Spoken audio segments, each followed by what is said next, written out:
Good evening. Thank you for joining us tonight for KREM 2 News at 5. I'm Cody Proctor. Mark and Whitney are off tonight. Well, we begin this hour as a new law is now in effect in Idaho. Idaho's new law on regulating books that may be considered harmful materials goes into effect today. The legislation could impact how libraries operate, specifically when it comes to children. Tonight, free speech advocates rallied outside of state library branches, and one just concluded at a North Idaho library.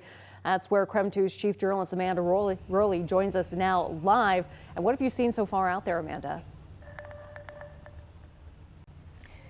I'm outside the Coeur d'Alene Library, where actually this afternoon, the Library Alliance of North Idaho invited the public to gather at all the local North Idaho libraries to rally against this new law that went into effect here in Idaho.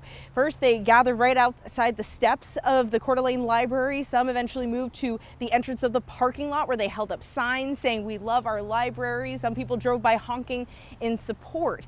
Now let's take a look at that state law that just went into effect today. It allows the public to file a complaint with the library requesting that a book they find inappropriate for the children's section to be moved. Now, first, the library board has 30 days to formally receive the request. Then, once it's formally received, that clock starts another 30 days for the library board to review the book and act on the request.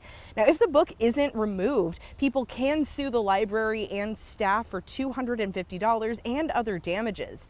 Now, those rallying against this new law today believe this takes away parental rights and adds unnecessary work for libraries.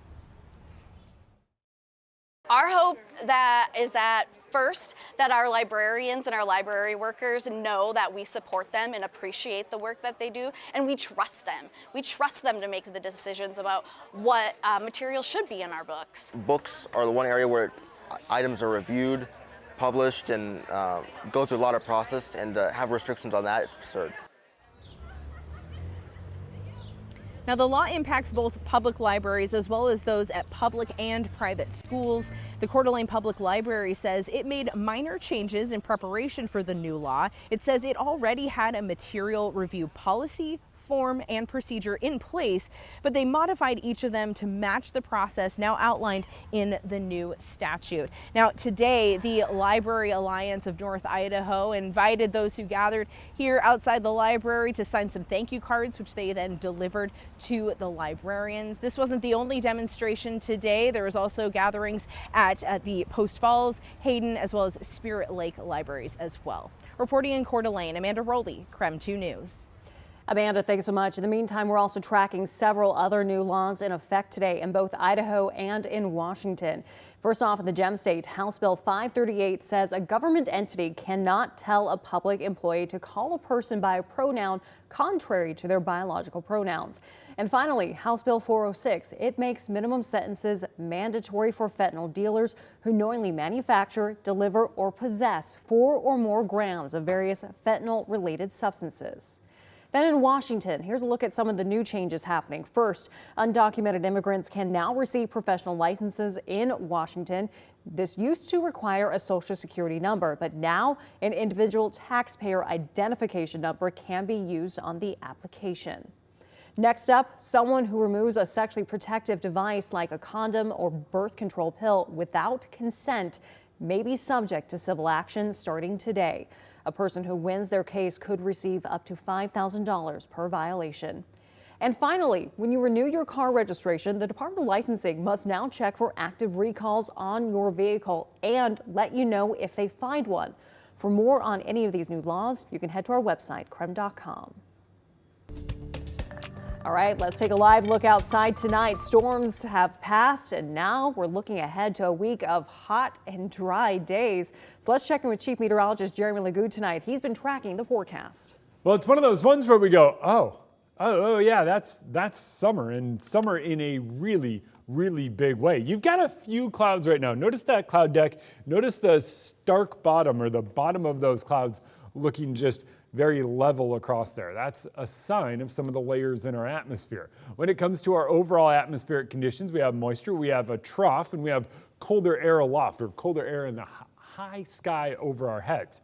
79 degrees is where we currently sit. And with that colder air overhead, we're sparking up a couple of storms. We have an atmospheric trough that goes through northeast Washington and parts of North Idaho. Bulk of the moisture staying north of Interstate 90. There's a little bit of activity coming down just south of Deer Park. It's going to make its way near the Y. There's also storms moving through Newport. Those storms are going to continue to move. Spirit Lake, they're going to make their way just north of you.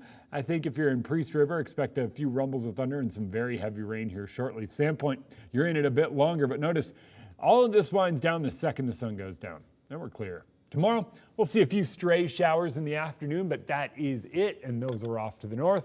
For the rest of us, it's all about the sunshine. 81 tomorrow, 82 Wednesday, mid-80s by the 4th of July.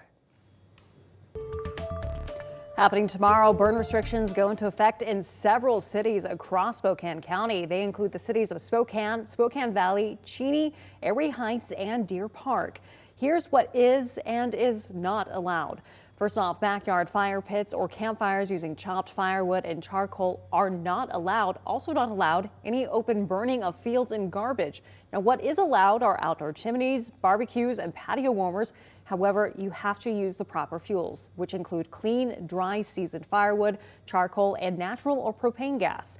But campfires are allowed in parks and campgrounds if it's approved by the appropriate agencies.